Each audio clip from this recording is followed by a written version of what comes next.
Market లో invest చేసి మీ డబ్బులు డబుల్ చేసుకోవాలనుకుంటున్నారా? సుందరరామిరెడ్డి గారి సెమినార్ కి అటెండ్ అవ్వండి. నమస్తే, సుమన్ టీవీకి స్వాగతం. ఇప్పుడు ఆగస్టు 2వ తేదీ సంకటహర చతుర్థి ఉంది కాబట్టి అసలు వినాయకునికి ముందుగా ఎందుకు పూజ చేయాలి, ఇష్టమైన దేవునికి ఫస్ట్ చెయ్యొచ్చా, అసలు సంకటహర చతుర్థి అంటే ఏంటి అనేది ప్రముఖ ఆధ్యాత్మికవేత్త బాలచంద్ర శర్మ గురువు గారిని అడిగి తెలుసుకుందాం. నమస్తే అండి. నమస్కారం. ఆగస్టు 2వ తేదీ సంకటహర చతుర్థి. అయితే మామూలుగా ఫస్ట్ గణపతి దేవుడికి పూజ చెయ్యాలి అంటారు. అలా ఎందుకు ముందుగా గణపతి దేవుడికి చెయ్యాలి, ఇష్టదైవానికి పూజ చేయకూడదా, అసలు ఆ రోజు ఏమిటి ప్రత్యేకత? శ్రీమాత్రే నమః, శ్రీ గురుభ్యో నమః. మనకు సంకటహర చవితి అంటే మనకు ఉన్నటువంటి కష్టములన్నీ కూడా తీసేసేటువంటి వాడు, విఘ్నాలు రాకుండా చేసేటువంటి విఘ్న వినాయకుడు అందరికీ తెలిసి. చాలా మందికి తెలియని విషయం ఏంటంటే మనకు విఘ్నాలు ఇచ్చేవాడు కూడా గణపతే. అంతే కదండి. ఒక చిన్న ఉదాహరణ చెబుతా, దాన్ని బట్టి మీకు అర్థం అవుతుంది. ఒకసారి ఇద్దరు భార్యాభర్త బాగా వర్షం పడుతుంది, అర్జెంటుగా వెళ్ళాలి, కారులోకి ఎక్కి కూర్చున్నారు. వాళ్ళ కారు కానుకొని ఒక బిచ్చగాడు కూర్చొని భోజనం చేస్తూ ఉన్నాడు. కొంచెం కార్ షెడ్ ఉంది కదా, హారం కొడుతూ ఉన్నారు. వాళ్ళ ఆవిడ తినని, వాడు పాప అన్నం తింటున్నాడు కదా, ఎందుకు అని ఒక 5 నిమిషాలు ఆగుదామని. 5 నిమిషాలు అయింది, 10 నిమిషాలు అయింది, ఇంకా అన్నం తినేవాడు కూడా లేచి ఆ ఇంగ్లీ చేత్తో అలా కారు మీద కొట్టి ఇప్పుడు పో అని చెప్పి వెళ్ళిపోయాడు.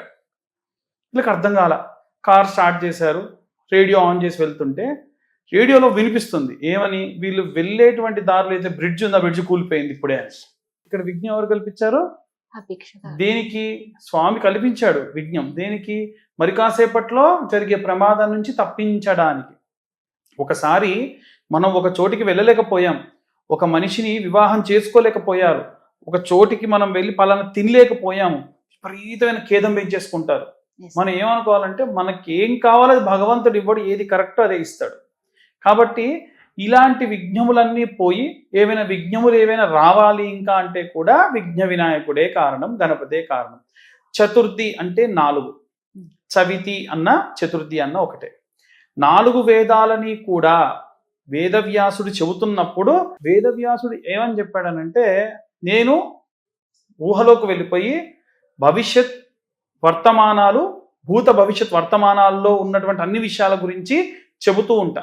నా నోటి నుంచి అక్షరం రావడమే ఆలస్యం, నువ్వు రాసేయాలి అంటే గణపతి ఏమన్నాడంటే, నువ్వు చెప్పడం ఆపను అంటే నేను ఆగకుండా రాస్తా అని చెప్పి రాశాడు. గణపతి సూక్ష్మాలు చాలా ఉంటాయి. మనకు చాలా మందికి తెలియదు ఏంటంటే, ఆయన అస్సలు ఆగకుండా వేదాలన్నీ కూడా రచించాడు, రాశాడు. ఇది రచిస్తున్నప్పుడు రాక్షసులు ఇబ్బంది పెట్టాలని కలంలో ఉన్నటువంటి ఆ యొక్క సిరా తగ్గిద్దామని చూస్తే తన యొక్క దంతాన్ని తీసి మరీ రాశాడు. సో చాలా మంది ఏమనుకుంటారు, అమ్మో నాకు చెయ్యి దెబ్బ తగిలింది, అమ్మో నాకు కాలుకు దెబ్బ తగిలింది, నాకు జ్వరం వచ్చింది, ఇంకేదో నాకు ఒంటికి ఏదో వ్యాధి వచ్చేసింది, నేను పని చేయకూడదు అనేటువంటి వాళ్ళకి ఈయనే ఉదాహరణ. ఆయన సైతం పని వర్కహాలిక్ ఉంటే ఎట్లా ఉండాలి, నీ ఒంట్లో ఒక భాగం పోతే పోయింది, నువ్వు ఆ పని పూర్తి చేయాలి. అదొకటి. చెవులన్నీ చాటల్లా ఉంటాయి, అంటే ఎవరన్నా ఏదన్నా చెబితే వినాలి, చాటంత చెవులు చేసుకొని వినాలి. ఆయన కళ్ళు ఇక్కడి నుంచి ఇక్కడ దాకా ఉంటాయి, ఏదున్నా దీర్ఘ దృష్టితోని చూడాలి.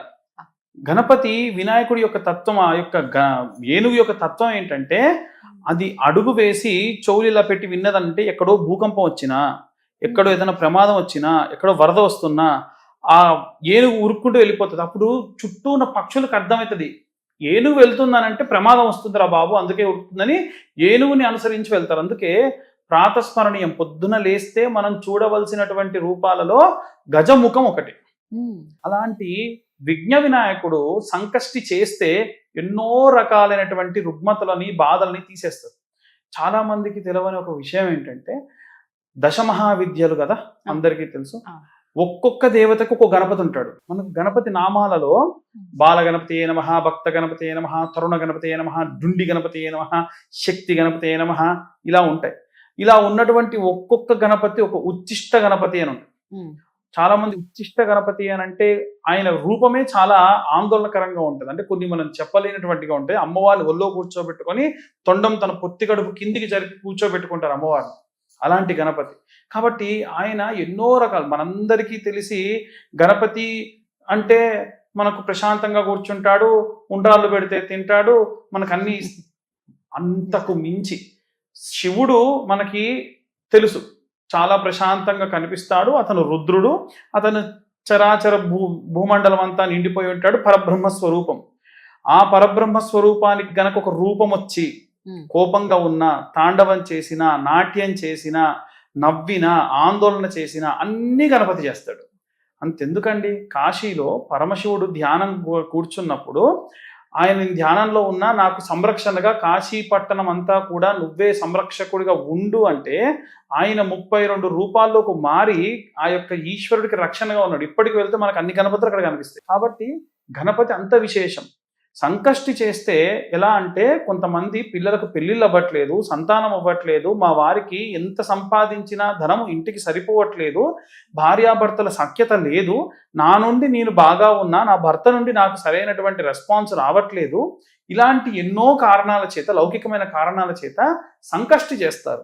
సంకష్టి అని అంటే చాలా మందికి తెలవని విషయం ఏంటంటే, నత్తం చేయాలి. పొద్దున్న నుండి రాత్రి వరకు కూడా ఏమీ తినకుండా ఉండాలి. ఏవైనా సరే దాహం వేస్తే నోటిని తడి చేసుకుంటూ, అది కూడా గణపతి దగ్గర కూర్చొని ఆచమనంలాగా చేయాలి. ఒకవేళ విపరీతంగా మొదట్లో 11 నెలలు చేయాలి. ఇది ప్రతి సంకష్టికి కూడా చేయాలి.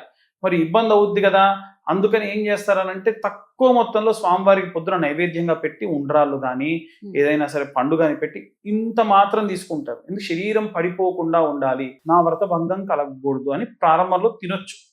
అలా అలా అలా అలా అలా చేసి సాయంత్రం వరకు ఉండి, సాయంత్రం పూట ఎక్కడైనా ఈ సంకటహార చవితికి సంబంధించిన హోమాలు జరుగుతూ ఉంటే ఆ హోమాలు కూడా ఎలా చేస్తారంటే, ప్రారంభించి గం గణపతయే స్వాహ అన్న దగ్గర నుంచి ప్రారంభించి గణపతికి సంబంధించిన అన్ని రకాలైనటువంటి నామములతో కూడినటువంటి హోమాన్ని చేసి నవగ్రహాలు చేస్తారు. ఏ క్షేత్రంలో అయితే పూజ చేస్తున్నారో ఆ క్షేత్ర పాలకుడికి చేస్తారు. చాలా మంది ఏమనుకుంటారంటే గణపతి హోమం అంటే గణపతికి ఒక్కడికే పూజ చేస్తారు. ఏ హోమం చేసినా ఖచ్చితంగా మన బ్రహ్మ విష్ణు మహేశ్వరులు కూడినటువంటి అధిదేవత ప్రత్యధి దేవతలుగా ఉన్నటువంటి వారికి హోమం చేయాలి. ఏ క్షేత్రంలో చేసినా క్షేత్ర దేవుడికి, క్షేత్ర పాలకుడికి హోమం చేయాలి. దాంతో పాటుగా ఆఖరిలో జయాదులు అని చేసినప్పుడు చిత్తించ స్వాహ చిత్యాయ నమః అని చేసినప్పుడు ఓం భూ స్వాహ అగ్నేయ నమః, ఓం భూ స్వాహ వాయువే నమః, ఓం సు స్వాహ సోమాయ నమః, ఓం భూర్భు స్వాహ ప్రజాపతయే ఇదం నమః అని చెప్పేంత వరకు కూడా విశేషంగా ఈ హోమం అనేటువంటిది చేస్తారు. సో అక్కడ మీకు ఏమవుతుంది, గణపతి ఒక్కడికే జరుగుతుందా? కాదు. అష్టదిక్పాలకులకి, మన బ్రహ్మ విష్ణు మహేశ్వరులకి, క్షేత్ర పాలకుడికి అందరికీ జరుగుతుంది. కాబట్టి అందరికీ కూడా ఈ యొక్క హోమాలు చేసుకోవచ్చు. అదైన తర్వాతకి ఆ యొక్క ఉపవాస దీక్ష అనేటువంటిది హోమం ప్రసాదం బొట్టుగా ధరించి తర్వాతకి ఆ యొక్క ఉపవాస దీక్ష విరమించుకోవచ్చు. చాలా మంది హోమం దగ్గర ప్రసాదం పెడితే తినరు, ఇంటికి వెళ్ళి ఆ యొక్క తినే పదార్థంతో దీన్ని స్వీకరిస్తారు. అలా కూడా చేయొచ్చు. ఖర్జూర లాంటి పదార్థం, ఖర్జూర పండుగ లేదా ఖర్జూర ఏమవుతుందనంటే, ఎక్కువసేపు పొద్దున్నుంచి తినకుండా ఉంటారు కదా, మళ్ళీ తినేంత వరకు శరీరాన్ని కాస్త పడిపోకుండా గ్లూకోజ్ లెవెల్స్ మెయింటైన్ చేస్తాయి. కాబట్టి ఖర్జూర తింటారు తప్ప ఖర్జూర ముస్లిమ్సే తింటారు, మనం తినకూడదు, ఇలాంటివి ఏమీ లేవు. అది శాస్త్రంగా వచ్చింది కాదు, శరీరానికి ఆలంబనం అవుతుంది కాబట్టి తప్ప ఇంకేమీ లేదు. చక్కగా చెప్పారు గురుగారు. ధన్యవాదాలు. ధన్యవాదాలు.